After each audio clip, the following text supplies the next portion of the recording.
বিদ্যালয় কেৱল লিখা পঢ়া ঠাই নহয়, ই হৈছে সপোন গঢ়াৰ আৰম্ভণি। আমি শিক্ষকসকলে বিশ্বাস কৰোঁ যে প্ৰতিজন শিশুৱে নিয়মিতভাৱে বিদ্যালয়লৈ আহিলেহে আমি সিহঁতৰ ভৱিষ্যত গঢ়িব পাৰোঁ। আৰু এই উদ্দেশ্যেৰে আমি আৰম্ভ কৰিবলৈ লৈছোঁ মিছন এটেণ্ডেঞ্চ।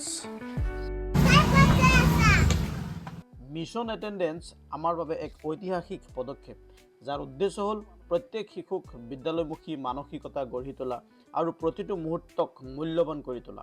এই অভিযানেৰে আমি অভিভাৱক, সমাজ আৰু শিক্ষকৰ সহায়ত অনুপস্থিতি হ্ৰাস কৰি এক গুণগত শৈক্ষিক পৰিৱেশ গঢ়ি তুলিবলৈ চেষ্টা কৰিছোঁ। আহক আমি একেলগে আমাৰ বিদ্যালয়ৰ প্ৰতিটো আসন ভৰাই তোলোঁ আৰু প্ৰতিটো সৰু সপোন সাৰ্থক কৰোঁ। খোজকঢ়া আজিৰ অভিযানত মই যিজন ল'ৰাক লগ ধৰিব যাম তাৰ নাম হ'ল আজহাৰুল ইছলাম। ইয়াৰ পিছত ভাটাৰ মাজেৰে এনেকৈ বোকাৰ মাজেৰে খোজকাঢ়ি আগবাঢ়িলোঁ। এবাৰ দেখাই দিওঁ আজহাৰুলৰ ঘৰ ক'ত আছে। মই তাৰ ওপৰত উঠি দেখালে অলপ সহজ হ'ব। সেয়া দেখিছেনে, এই ঘৰটোৱে হ'ল আজহাৰুলৰ ঘৰ। মিছন এটেণ্ডেঞ্চৰ লক্ষ্যবোৰ একেবাৰেই ওচৰত। এতিয়া লক্ষ্যবস্তুক পাওঁনে নাই তাৰে প্ৰতীক্ষাত আছোঁ। আজহাৰুলৰ পৰিয়ালৰ কোনেও গম নোপোৱাকৈ মনে মনে লৈ গৈ আছোঁ। এয়া চাওক আজহাৰুলৰ পৰিয়াল। মোক কথা দে, কথা দিছতো স্কুল যাবি। তই স্কুল গৈ ভাল মানুহ হৈ দেখাবি। তই চাচোন কয় কিমান ধুনীয়া ল'ৰা, হা ইমান ধুনীয়া তই ল'ৰা। ইয়াৰ পিছত বেজাৰ মনেৰে মই আগবাঢ়ি গ'লোঁ, কাৰণ মোৰ এতিয়াও আৰু 4 কিলোমিটাৰ খোজ কাঢ়িব আছে। ৰাস্তাত বহুত কিবা কিবি মই পাম, গতিকে আপোনালোকে চাই থাকক। ৰাতিপুৱা শান্তিৰ বৰষুণৰ পিছত এতিয়া দিছে তীব্ৰ ৰ'দ, যিয়ে দেহা মন ভাগৰুৱা কৰি তুলিব বিচাৰিছে, কিন্তু মই ভাগৰা নাই।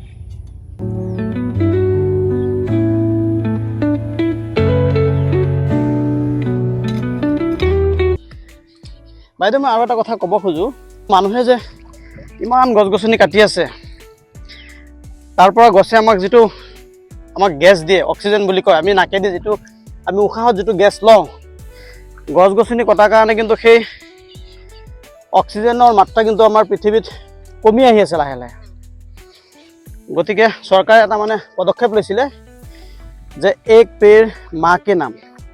আমি যদি সকলোৱে একোজোপাকে গছ ৰুই, সেই গছজোপাক মায়ে যেনেকৈ আমাক লালন পালন কৰিছিলে, গছজোপা যদি আমি যত্ন কৰি ডাঙৰ কৰোঁ, তেতিয়া এই পৃথিৱী কিন্তু আপোনাৰ এই যিটো ধৰক ভয়াৱহতা আহি আছে, অক্সিজেনৰ মাত্ৰাটো যে কমিছে, তাৰ পৰা কিন্তু সকাহ পোৱা যাব। কিন্তু সকলোৱে হাতে কামে কৰিব লাগিব, এজন দুজনে কৰিলে নহ'ব।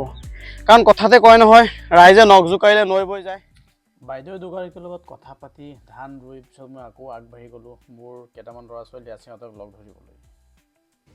চবেই কওঁ, আমি কুৰকুৰি, চিপছ এইবোৰ নাখাওঁ, ঘৰুৱা ফল মূল এইবোৰ খাম। আমি প্লাষ্টিক য'তে ত'তে নেপেলাওঁ, ঠিক আছে। আৰু এটা কি আছিলে, আমি গছ গছনিৰ যত্ন ল'ম, মা দেউতাৰ কথা শুনিম, সময়মতে স্কুল যাম, ভালকৈ লিখা পঢ়া কৰি ভাল মানুহ হ'ম।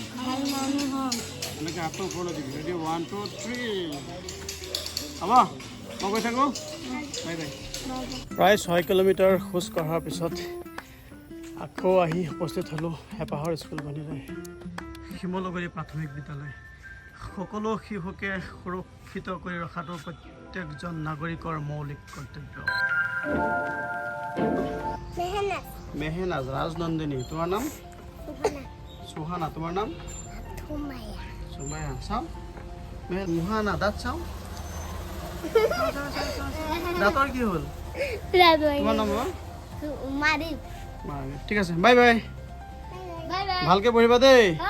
আজি মই 6.3 কিলোমিটাৰ খোজকাঢ়িলোঁ আৰু মিছন এটেণ্ডেঞ্চ নাম্বাৰ 1 মই আজি সম্পূৰ্ণ কৰি আহিলোঁ। ল'ৰাজনকো পালোঁ, চাওক সময়ে ক'ব ল'ৰাজনে নিয়মিতভাৱে বিদ্যালয়লৈ আহেনে নাই আৰু এনেধৰণৰ পদক্ষেপ আপোনালোকে সমৰ্থন কৰে নেকি আপোনালোকৰ কমেণ্টৰ যোগেদি জনাব আৰু যদি আপোনালোকে এতিয়ালৈকে ভিডিঅ'টো চাই আছে গতিকে নিশ্চয় আপোনালোকে ভাল পাইছে গতিকে এটি লাইক কৰিবলৈ নাপাহৰিব আৰু শ্বেয়াৰ কৰি দিব ধন্যবাদ